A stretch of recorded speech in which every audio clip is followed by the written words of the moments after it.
João Fonseca irá enfrentar uma lenda do tênis com mais de 20 títulos na carreira, conquistando todos os grandes slams. Roland Garros, Wimbledon, US Open, Australian Open, 5 títulos de Grand Slam na carreira. Mas calma, tudo isso é o currículo do Herbert em duplas. Herbert, que é um dos maiores duplistas da história, é um dos poucos aí a terem conquistado o Slam, né, que são os 4 Grand Slams. Mas o jogo contra o João Fonseca é em simples, então calma, não é uma lenda do esporte em simples, muito pelo contrário, ele tem uma boa carreira até em simples, mas ele é um grande nome em duplas. Ex-top 2, ex-número 2 do mundo em duplas. O seu melhor ranking em simples foi o 36. E no vídeo de hoje vamos passar todos os detalhes desse jogo, como que o João tem que jogar, carreira do Herbert em simples, quais os títulos que ele conquistou em simples, ele conquistou alguns títulos Challenger, o estilo de jogo e tudo mais, horário, transmissão, tudo que tem direito aqui no Auge das Quadras. Então vamos lá, direto para tá todo mundo empolgado aqui com a vitória do João Fonseca, então vamos seguir nessa vibe para falarmos sobre João Fonseca e Pierre-Hugues Herbert, francês, 34 anos, veteraníssimo, número 147 do ranking. Como eu disse, o melhor ranking dele foi 36 em 2019. Ele é um tenista que jogou muito mais em volume, né? E também em qualidade, em duplas do que em simples. Mas agora ele tem jogado aí simples e tem feito bons torneios aí, principalmente na categoria Challenger. O jogo será dia 29 de maio, quinta-feira. Esse vídeo está indo ao ar na quarta, dia 28. E já tem horário. Na verdade, uma previsão do horário, porque o jogo do João Fonseca é o terceiro jogo da quadra 14. Aliás, falamos no vídeo pré-jogo anterior que a quadra 7 era muito pequena e que provavelmente a organização teria problemas. E teve, né? Filas enormes, ficou abarrotado, gente assistindo da varanda da Philippe Chatrier, uma loucura. E na minha humilde opinião, a organização errou novamente, porque a quadra 14, ela é maior sim que a quadra 7, mas ela, na minha opinião, não é o suficiente para o público que vai ter para esse dia. Aliás, não se trata somente de João Fonseca, se trata de um tenista da casa que é o Herbert, e os franceses são muito fanáticos no tênis, com certeza estarão lá torcendo. Essa quadra, se eu não me engano, ela tem capacidade entre 2.000 e 2.500 pessoas, ontem eram 1.500 pessoas, ela é maior, mas, ao meu ver, um jogo desse, principalmente o jogo do João Fonseca daqui pra frente em Roland Garros, tem que ser pelo menos em quadra de 5.000 espectadores, que é a terceira quadra maior, por exemplo, de Roland Garros. Mas tudo bem, o jogo será o terceiro jogo da quadra 14. Previsão de início 11 horas, o primeiro jogo da quadra é às 6 da manhã, então a gente calculou aí entre 10 e 11 horas, se atrasar um pouco, no máximo meio-dia, o João estará entrando em quadra. E, no nosso ver aqui, ele tem 75% de favoritismo. Eu ainda não fui tão clubista aí, eu podia ter colocado um pouquinho mais. As casas de apostas estão pagando aí menos de 10% pro João. Então, quem coloca, por exemplo, R$ 100 na vitória do João vai ganhar R$ 6, R$ 7. Então, para você ver o favoritismo do João, mas é óbvio que as casas de apostas também consideram o hype do jogador, né? Vai ter muito mais gente apostando numa vitória do João, sem dúvida. Então, eles também se protegem quanto a isso.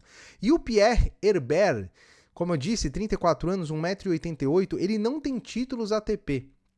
Porém, em duplas, são 24 títulos ATP, como eu disse. Então ele é uma lenda em duplas, mas em simples não conquistou títulos ATP.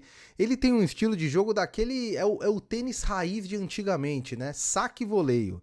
Não necessariamente nessa ordem, né? Ele saque e vai direto para a rede, mas ele sempre tenta terminar os pontos na rede. Tem como ponto forte o saque. Afinal, um tenista não chega ao número 2 em duplas à toa, né? Tem que ter um belíssimo saque e ser muito bom no voleio. O Herbert nota 10, o voleio do cara é nota 10, é um grande voleador, mas isso funciona bem em quadras mais rápidas, sabemos bem, né? No saibro lento de Roland Garros é uma grande dificuldade, mas ele ganhou do Bonzi, que é o outro francês na primeira rodada, foi uma zebra, e ele vem enfrentar o João aí, nesse jogo que tende a ser um jogo diferente do que o João já está acostumado. Eu vou falar sobre os títulos do Herbert e em seguida a gente fala sobre os caminhos da vitória do João.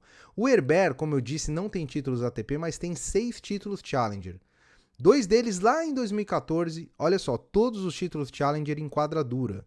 Ele ganhou em Quimper contra o Milot em 2014, ganhou não é o Korda aí, é outro nome, o Korda tá errado aí, mas em 2014 ele ganhou também em Montleron, aí ele ganha do Gerasimov em 2016 e do Gombos também em 2016 e volta a ganhar simples somente agora, recentemente, quando ele está se dedicando mais aos torneios simples, ganhou em Quimper novamente contra o Djokovic e em Cherbourg, esse ano agora, em março, recentemente, contra o holandês Cels. Esses são os títulos do Herbert em simples, em duplas nem caberia de tanto título que ele tem. E a gente fez o nosso cardzinho, a nossa nota final do Herbert, utilizando 4 critérios que a gente sempre utiliza. Lembrando que isso aqui é de acordo com a nossa análise, isso está aberto a debate, mas a gente considera a técnica dele 7, porque ele é um jogador com muita técnica, né? Óbvio que ele não é top técnica de top 10, mas é uma nota 7. O matchup 5, eu já vou falar por quê. O matchup é como o jogo encaixa com o João. Eu acho que é um jogo bom pro João, esse jogo contra o Herbert. Então a gente colocou uma nota 5. Momento 6. E experiência 8, é um cara super experiente, ultra experiente, tá muito acostumado a jogar em grandes quadras, em grandes torneios. Por que o matchup é favorável ao João, na minha opinião? O Herbert é um sacador, é verdade, e o Herbert é um cara que sobe a rede. O João já teve mais dificuldade na carreira contra jogadores assim. O João apresentou uma evolução tremenda na devolução de saque contra o Hurkacz, que é mais sacador que o Herbert. E o João fez mais aces que o Hurkacz, devolveu demais o saque do polonês. Ele tá devolvendo o saque mais próximo da linha, ele não tá tão afastado da linha, então ele tá conseguindo bloquear mais a pancada e tá jogando a bola sempre baixa, uma devolução difícil. Ele fez vários pontos assim contra o Hurkacz. O Herbert vai forçar saque e vai tentar fazer... ele varia muito o saque, então ele é um grande sacador, e ele vai tentar sacar e subir a rede. Basicamente é isso. Como o João evoluiu demais nesse aspecto, eu entendo que isso não é mais um ponto negativo. É muito pior pro João pegar um jogador que fica trocando bolas, que fica jogando bola alta lá no fundo e defendendo tudo, do que um sacador que vai resolver o ponto rápido. O Herbert não é aquele cara que vai ficar trocando bola com o João. Então esse tipo de jogo, hoje, nas condições atuais, é um jogo bom pro João Fonseca. Não serão pontos longos, não tem desgaste, né? Qual que é a dúvida que a gente tem no João num torneio Grand Slam no Saibro? Primeiro, a paciência dele para trocar bola, né, que a gente viu que foi o grande calcanhar de Aquiles do João nos últimos torneios. Ele estava um pouco impaciente e ansioso para resolver logo o ponto. E o segundo ponto é o aspecto físico, porque ele é um jovem de 18 anos que ainda está formando o seu corpo. Aliás, o João está cada vez mais forte, né? Cada semana ele está com mais músculo, dá para ver visivelmente isso, e no jogo dele já está interferindo. Então, nesses 2 pontos eu não vejo como ruim para esse jogo. Por quê? Fisicamente é um jogo de pontos, de troca de pontos curtas, né? Pontos rápidos. Né? E tem a questão também da paciência. Não é necessário tanta paciência, porque o Herbert não vai ser aquele cara que vai ficar defendendo. Então o matchup é um jogo bom pro João Fonseca, e acredito que ele vai vencer para ir para a terceira rodada, possivelmente pegar um Jack Draper. Se inscreva no Auge das Quadras, fazemos análise de todos os jogos, pré-jogo, pós-jogo, conteúdo, falamos sobre os jovens tenistas brasileiros, promessas. Então a gente só pede a sua inscrição e seu like. E se quiser comentar, o seu comentário com certeza, 100% de certeza, vai ser respondido. Então, se tá vendo, conhecendo a gente hoje, ou se já conhece a gente, às vezes você tá vendo aí, confere aí se tá inscrito. Às vezes não tá inscrito também, e para nós é muito importante. Tivemos o Gutão, cara, o Gutão que ganhou as quartas de final do J300 de Charleroi, que é um torneio de nível alto, pontuação alta. Ele eliminou ali o esloveno Ziga Sesko por duplo 6-3 e enfrenta na semifinal o número 17 do mundo, ucraniano Bilozertsev. Jogo duríssimo pro Gutão, que acho que ele é 30 e poucos do mundo no juvenil. Ele vai pegar o 17 do mundo, semifinal do J300 de Charleroi na Bélgica. Parabéns pro Gutão, a cada semana ele evolui mais. E tivemos atualização também no chaveamento de Roland Garros.